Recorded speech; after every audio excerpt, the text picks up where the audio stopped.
Hello，我係阿 Kat，今日我哋整同冬甩生得好似嘅 bagel。bagel 其實係一個比較有咬口嘅麵包嚟嘅。簡單啲嚟講咧，bagel 就係將嚿粉團淥完之後咧，再攞去焗嘅。今次呢個食譜咧真係簡易版嚟嘅，超級容易做㗎。我哋而家一齊睇啲材料先啦。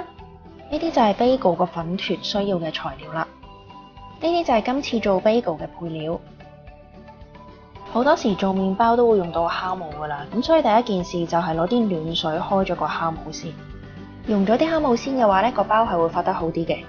杯水千祈唔好咁熱，酵母最佳嘅發酵溫度係大約30至40度嘅。冇溫度計嘅話呢，可以用手指試，大概係擺隻手指落去，覺得唔熱唔凍咁就差唔多㗎啦。攪勻咗啲酵母之後呢，就擺去5至10分鐘啦。個酵母擺咗10分鐘之後呢，你會見到佢有啲泡泡嘅。咁而家呢，就可以去下一個步驟啦。而家就開始整嚿粉團啦，加入高筋麵粉、糖同埋鹽，撈一撈勻佢先，再加入酵母。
105至到106 gram 咁上下啦，不過差唔多就得㗎啦。啲粉團分好之後呢，最好攞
個包都仲會膨脹嘅，如果中間個圈太細嘅話呢，佢可能會黐埋咗。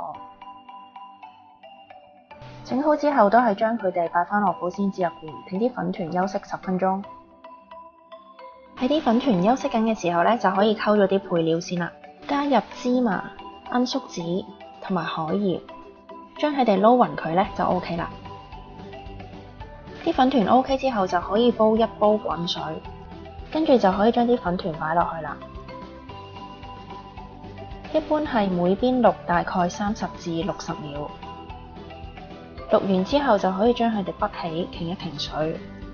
其實咁樣淥個粉團呢，係可以令到佢表面形成一層好似殼咁嘅嘢啊。之後再去焗呢，佢外面就會特別脆啦。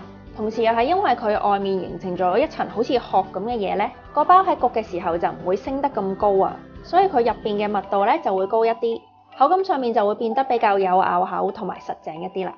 呢一個係 bagel 一個好重要嘅特色嚟㗎。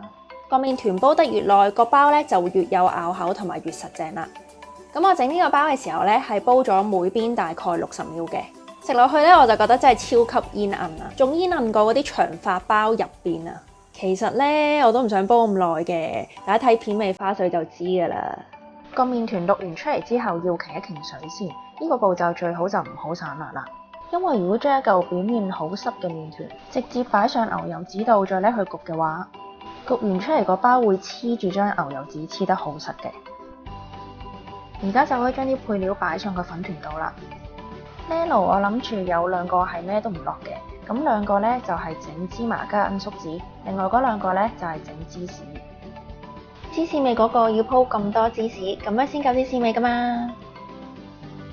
搞掂呢個部分呢，就可以拎去焗啦。焗爐要預熱到去攝氏200度嘅，再用上下火200度焗15至20分鐘。都係嗰句啦，每個焗爐需要焗嘅時間呢都會有偏差嘅。焗咗大概10分鐘之後呢，最好就開始睇火啦。我呢個焗咗大概16分鐘，新鮮熱辣嘅 bagel 出爐啦。bagel 比較常見嘅食法呢，就係將個包喺中間切開，再夾一啲食材落去一齊食嘅。